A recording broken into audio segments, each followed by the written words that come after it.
Benih Rahasia Sang Pewaris episode 40.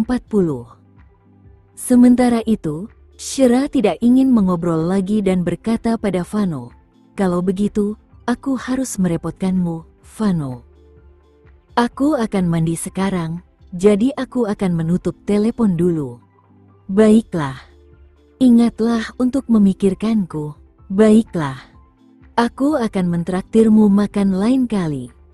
"Baiklah. Aku akan menantikannya." "Baiklah. Selamat tinggal." Shira menutup telepon dan menikmati angin sepoi-sepoi di balkon ketika tiba-tiba suara serak dan dingin terdengar dari belakangnya. Seseorang bersenang-senang dengan Vano. Menoleh ke arah pria yang tiba-tiba muncul di balkon, Shira mengangkat alisnya. "Apakah kamu sudah menghabiskan mie-mu?" "Sudah. Kalau begitu, sebaiknya kamu pergi saja. Sekarang sudah agak larut." "Oh, dan aku tidak akan menjemput Leon malam ini karena dia akan menginap di rumah Vano." "Jadi itu artinya kamu akan tidur sendirian malam ini?" Tatapan nakal melintas di mata Kenzo. Shira menjadi sangat waspada dan bertanya, "Apa maksudmu?" "Tidak apa-apa. Aku hanya ingin tidur di tempat tidurmu. Jangan coba-coba. Tidurlah di rumahmu sendiri. Kalau tidak, aku akan melarangmu makan di sini lagi."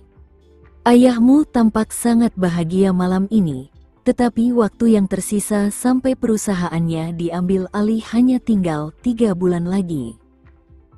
"Jika kamu ingin ayahmu tetap terlihat bahagia di masa depan, biarkan aku tidur di sini malam ini," kata Kenzo dengan nada kejam sambil melihat ke arah lampu di kejauhan. Shira terdiam tak percaya dengan kata-katanya. Kali ini pihak yang menentang sangat kuat. "Jika aku tidak ikut campur, tidak ada seorang pun yang mampu menyelamatkan perusahaan ayahmu. Mungkin ayahmu bisa berkeliling meminta bantuan dan menggunakan koneksinya, tetapi itu tidak akan mengubah nasib perusahaannya yang akan diambil alih pada akhirnya." Shira merasa seolah-olah semua energi telah meninggalkan tubuhnya, terjebak dalam dilema. Ia tidak ingin terjadi apa-apa pada perusahaan ayahnya, tetapi juga tak ingin mengemis pada Kenzo. Mungkin ayahku lebih beruntung, mungkin perusahaannya.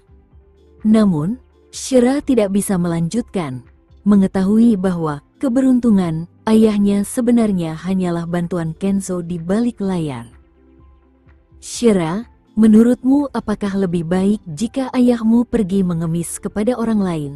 Atau apakah kamu lebih baik mengemis kepadaku atas namanya?" Suara Kenzo semakin serak.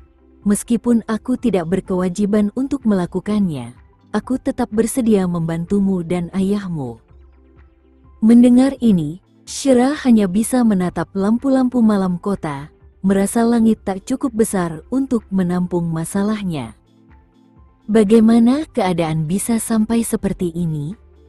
Pria yang paling tidak ingin ia minta bantuan ternyata adalah pria yang dapat menyelesaikan semua masalahnya.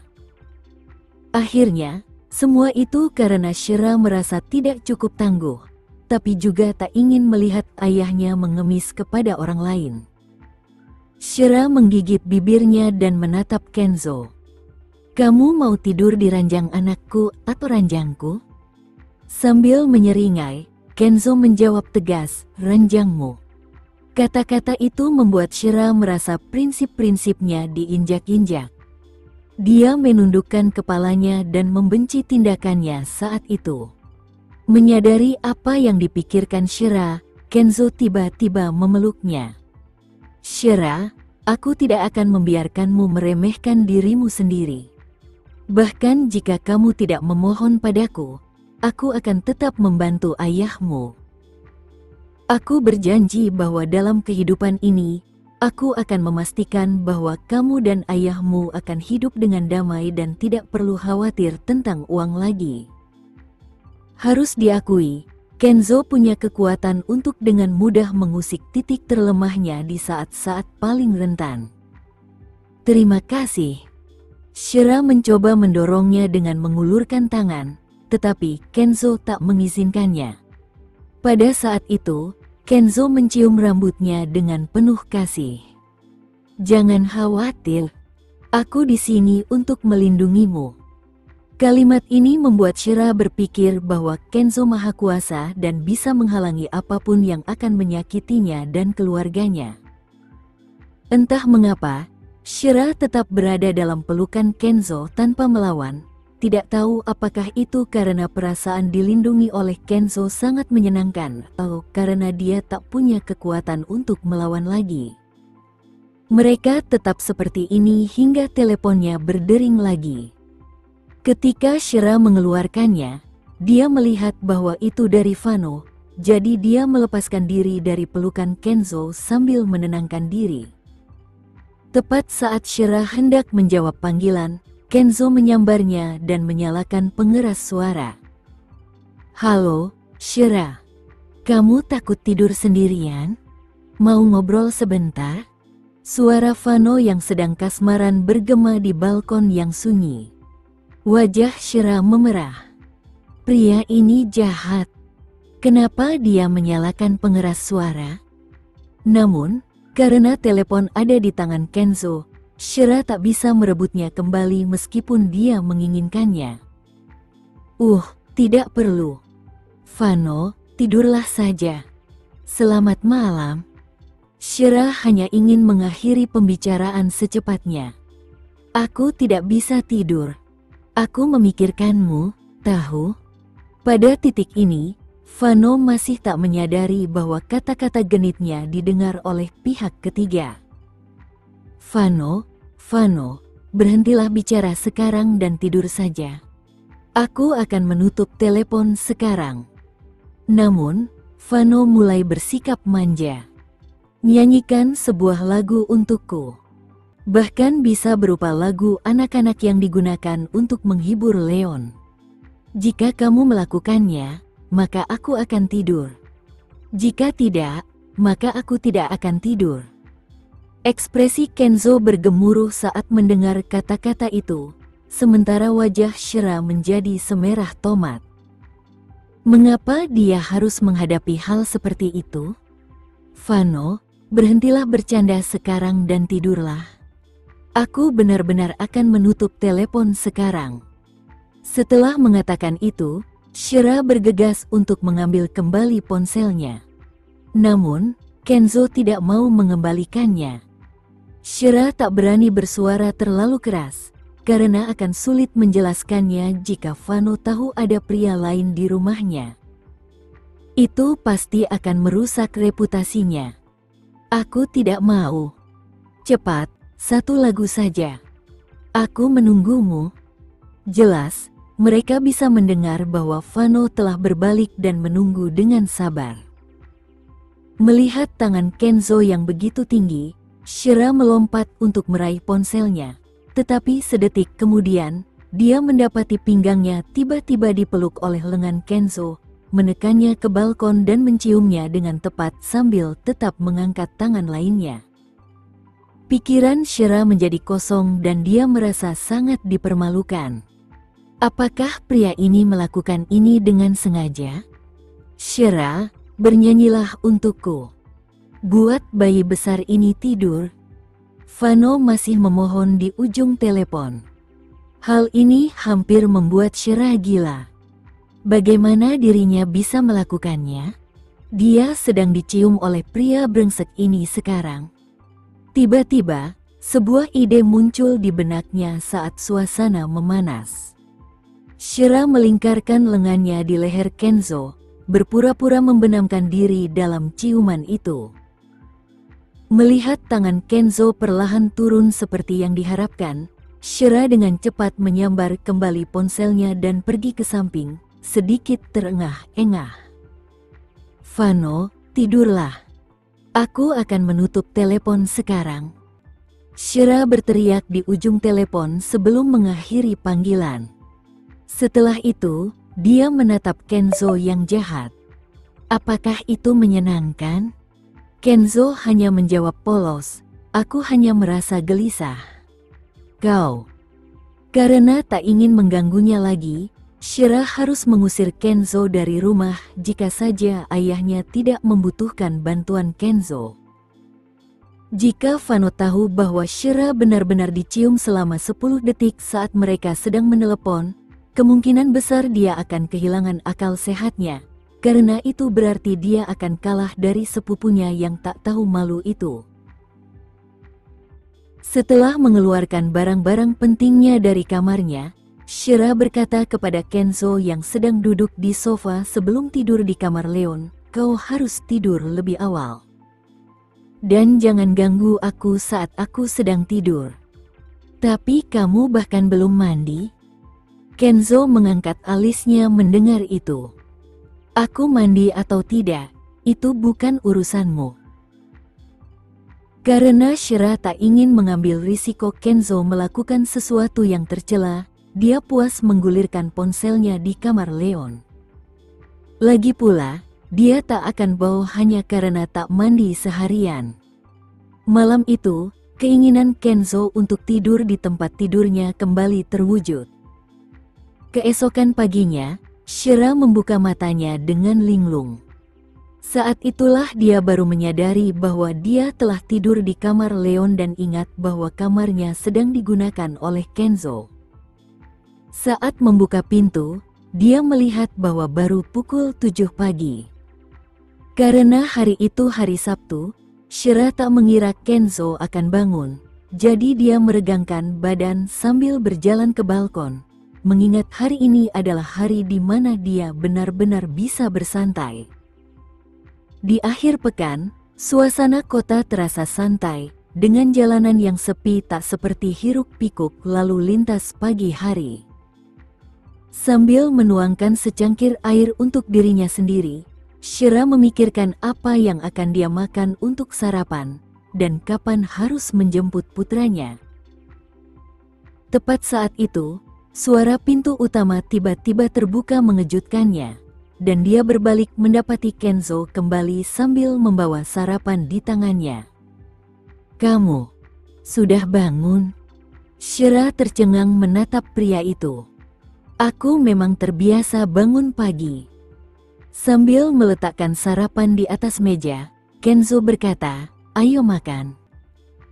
Sambil menatapnya, Shira sedikit terkejut. Berpikir bahwa pria sukses seperti Kenzo benar-benar memegang kendali atas waktu mereka dan bahwa Kenzo sebenarnya tak tidur larut.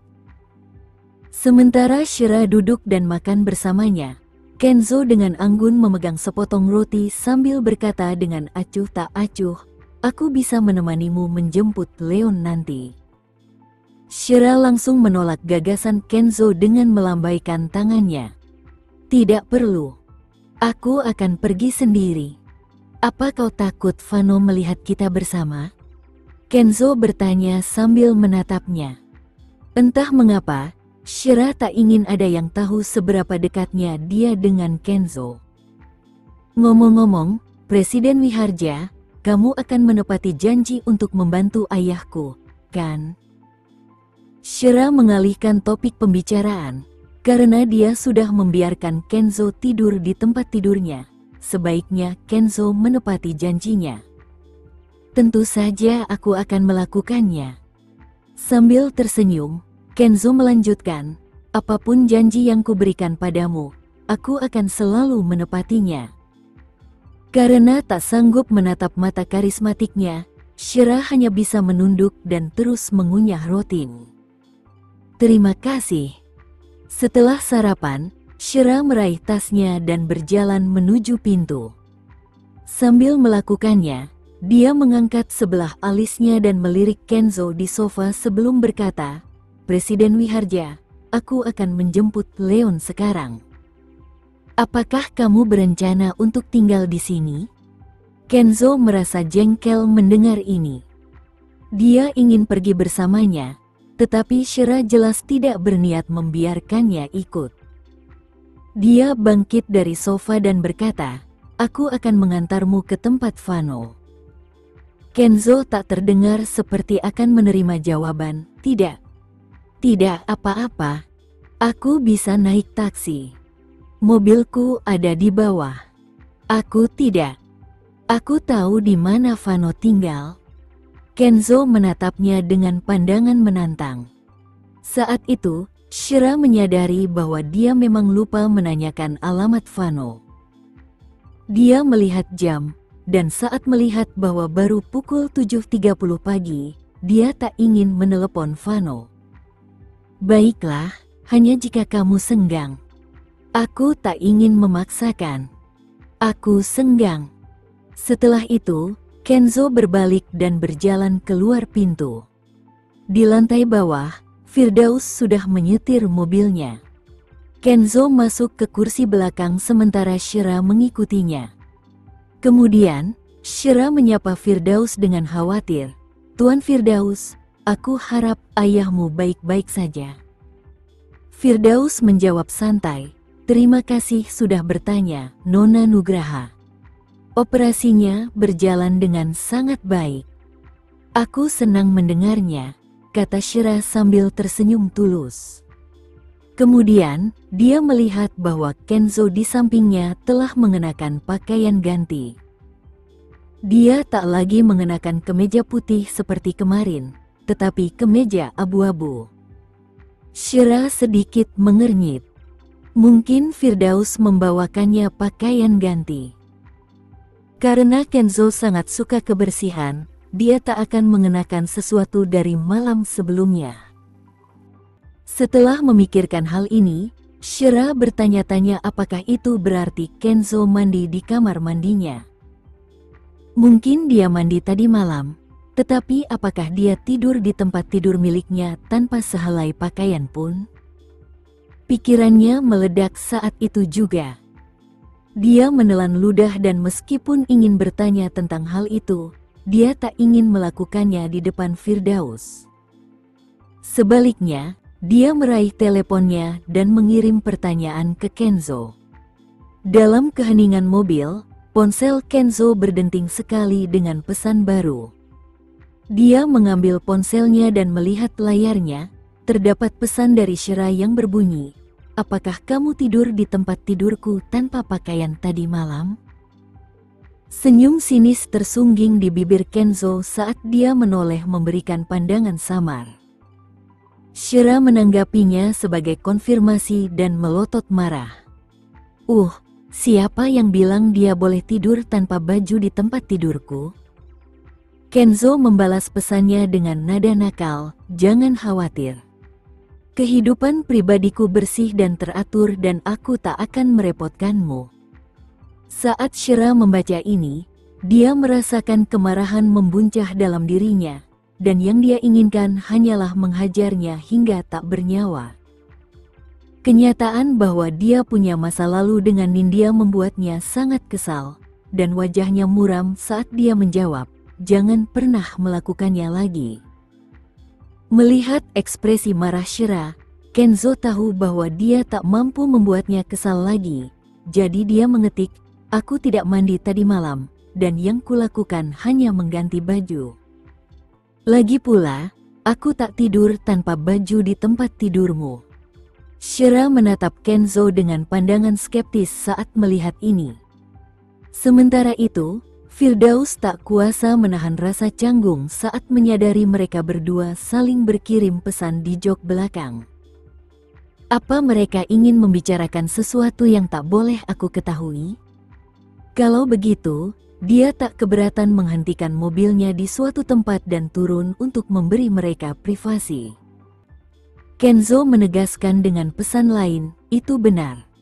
Aku tak pernah berbohong." Setelah itu, dia menoleh menatap Shira dengan mantap. Shira berkedip, memilih untuk mempercayainya pada akhirnya. Rumah Vano berada di kawasan villa yang sangat modis dan bergengsi, tempat para keturunan muda kota itu tinggal. Villa-villa tersebut dilengkapi dengan fasilitas canggih dan menghadap ke dermaga tempat deretan kapal pesiar mewah berlabuh. Firdaus memarkir mobilnya di luar sebuah villa yang tampak megah. Shira melihat sekeliling dan mendesah, yakin bahwa dia akan tersesat jika memasuki area itu sendirian. Terima kasih, Presiden Wiharja. Semoga perjalanan pulangmu aman, kata Shira dengan sopan. Kemudian, dia membuka pintu mobil untuk turun. Namun, dia baru saja keluar dari kendaraan ketika melihat Kenzo juga keluar. Dia menatapnya dengan mulut menganga seolah bertanya dalam hati apa yang sedang dilakukannya. Melihat pertanyaan di mata Shira, Kenzo mengangkat bahu. Sudah lama aku tidak ke tempat Fano. Kurasa secangkir teh bersama teman lama akan lebih menyenangkan. Setelah itu, dia melangkah ke pintu depan seolah-olah dialah pemilik tempat itu. Shira bergegas mengejarnya dan berbisik, Presiden Wiharja, tidakkah kamu pikir kamu harus datang untuk minum teh lain kali? Dirinya akan harus memberikan banyak penjelasan jika terlihat muncul di rumah Fano bersama Kenzo.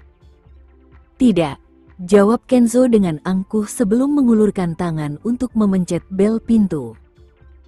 Saat itu, Shira berharap bisa menggali lubang di tanah dan mengubur dirinya di dalamnya. Dia seharusnya tahu lebih baik daripada menerima tawaran Kenzo untuk mengantarnya ke sini.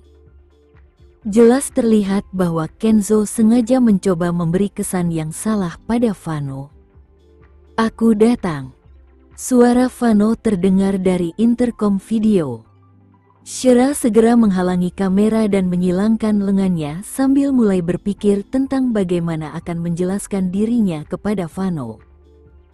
Sungguh menyebalkan bahwa Kenzo terus-menerus menempatkannya dalam situasi sulit seperti itu.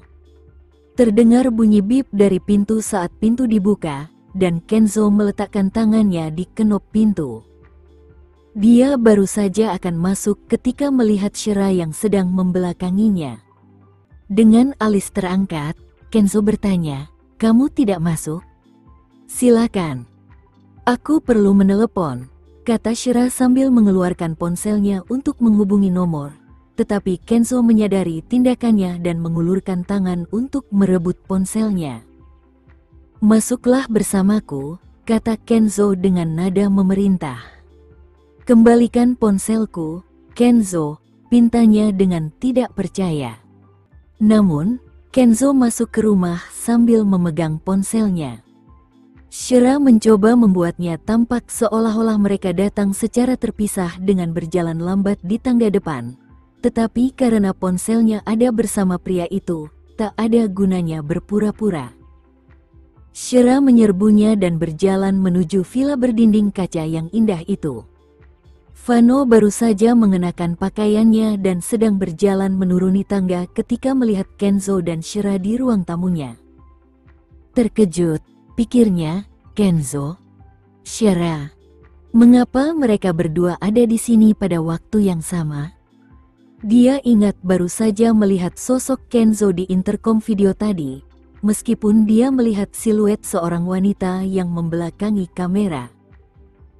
Fano mengira wanita itu adalah asisten Kenzo atau semacamnya, tetapi ternyata itu adalah Shira selama ini. Kebingungan muncul di benaknya saat dia mengerjap dan bertanya dengan ragu, apakah kalian berdua datang ke sini bersama-sama?" Tidak, kami datang dengan mobil yang berbeda dan bertemu di depan pintu rumahmu, jadi kami memutuskan untuk datang bersama." "Ini semua hanya kebetulan," Shira menjelaskan dengan cemas. "Hanya itu," Fano mempercayainya.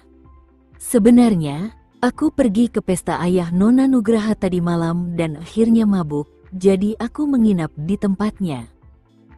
Aku hanya ikut saja sementara dia menjemput Leon." Kenzo hanya butuh satu kalimat untuk mengungkapkan kebenaran, dan Shira berubah menjadi merah padam saat dia dengan cepat menatap tajam Kenzo. Dia bahkan tak berpikir bagaimana ini akan memengaruhi dirinya. Fano, di sisi lain, tertegun selama beberapa detik. Kemudian, dia menatap Shira dengan tidak percaya. Mengapa kamu tidak menceritakan kepadaku tentang pesta ayahmu?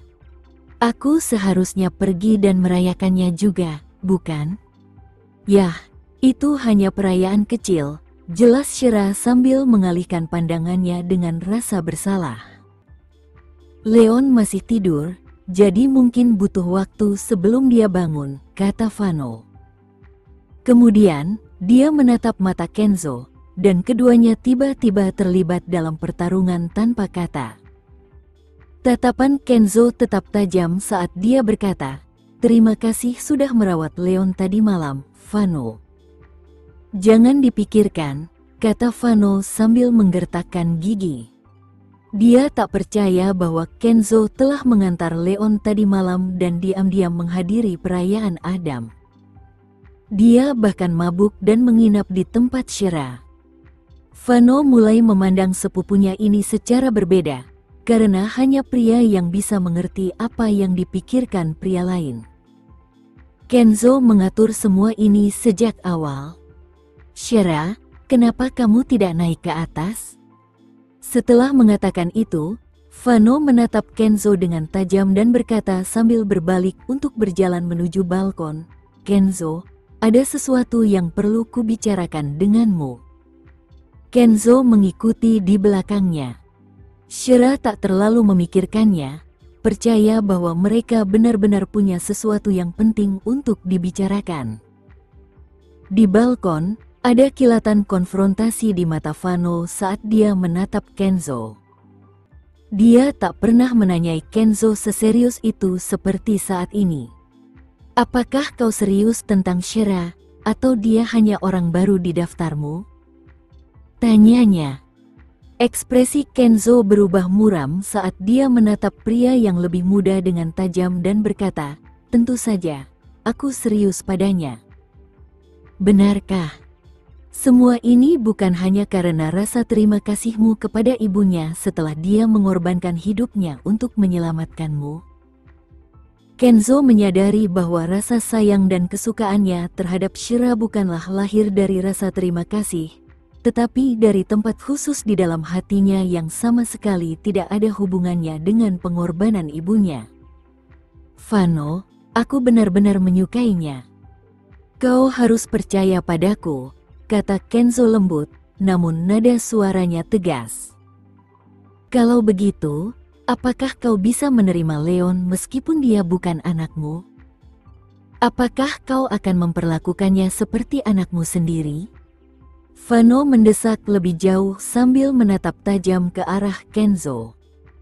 Dia tahu dia tak punya kesempatan dengan Shira, tetapi itu tak akan menghentikannya untuk menjadi penjaga Shira dan menilai pria yang pada akhirnya akan menghabiskan waktu selamanya bersamanya. "Ya," janji Kenzo Wiharja dengan penuh keyakinan sambil mengangguk. Ia memahami maksud Fano, dan sebaliknya juga berlaku. "Bagaimana jika kau menikahinya malam ini dan dia mengatakan tidak ingin memiliki anak lagi? Apakah kau akan menghormati keputusannya?" lanjut Fano dengan serius, berharap Kenzo dapat melakukan semua yang tak mampu ia lakukan untuk Shira Nugraha. Sekali lagi, Kenzo mengangguk dan menjawab, "Aku akan menghormati setiap pikiran dan keputusannya." Tatapan tajam Fano menatap sepupunya dengan serius. "Selain itu, apakah kau berjanji akan melindunginya, menjaganya, dan mencintainya selamanya?" Kenzo bisa melihat betapa dalamnya Fano mencintai Shira. Merasa hatinya hancur, ia menepuk bahu Fano. "Fano, kau sudah mengenalku sejak kita kecil, dan kau tahu betul siapa aku sebenarnya." Tatapan penuh penyesalan terpancar di matanya saat ia menambahkan dengan lembut, "Maafkan aku, Fano. Mereka telah dekat seperti saudara sejak kecil, dan kini setelah mencintai wanita yang sama, tentu tidak mudah bagi Fano untuk melepaskannya." Fano, di sisi lain, bersandar di pagar balkon sambil tersenyum getir. "Kau tak perlu minta maaf. Aku tahu Shira selalu menganggapku sekadar teman, dan ada hal yang jauh lebih menyakitkan daripada melihatmu memperlakukannya dengan benar dan mencintainya dengan cara yang tak bisa kulakukan." Mendengar itu, Kenzo mengulurkan tangan untuk menepuk bahunya, namun ia tak menemukan kata-kata untuk menghibur Fano. Saat itu, mereka berdua menatap tajam ke arah wanita yang duduk di sofa ruang tamu. Sementara kedua pria itu membicarakan perasaan mereka kepadanya, Shira Nugraha sama sekali tak menyadari apa yang terjadi. Ia sedang terpesona oleh lukisan menarik dan agak aneh di dinding, tampak memikat di bawah cahaya pagi, seolah bisa menjadikan tempat itu miliknya sendiri. Fano enggan mengungkapkan perasaannya terhadap Shira, namun pada saat yang sama, ia merasa lega. Ia melirik Kenzo dan berkata, "Aku akan menyerahkannya padamu, Kenzo." Tatapan tajam Kenzo masih tertuju pada Shira, menunjukkan rasa posesif yang membara di bola matanya yang berwarna obsidian. Ia mengakui apa yang dikatakan Fano. "Shira hanya milikku, dan aku tak akan membiarkan pria lain mendekatinya." Saat itu, Shira memperhatikan kedua pria itu berjalan ke arahnya, siluet mereka disinai sinar matahari pagi. Ia mendapati dirinya menatap mereka seperti orang yang terpesona oleh karya seni yang menakjubkan. Keluarga Wiharja memang memiliki gen yang luar biasa, pikirnya. Kedua sepupu itu tinggi dan berbahu lebar, dengan pinggang ramping dan kaki panjang yang menjadikan mereka sosok yang sangat menawan. Khususnya, Kenzo, yang lebih tinggi dari keduanya, tampak seperti dewa Yunani di bawah cahaya pagi. Ketika Shira mendapati dirinya melamun, ia segera mengalihkan pandangannya. Ia tak bisa merasakan apapun saat menatap Fano, namun entah mengapa jantungnya mulai berdetak kencang setiap kali menatap Kenzo. Apa yang sebenarnya terjadi?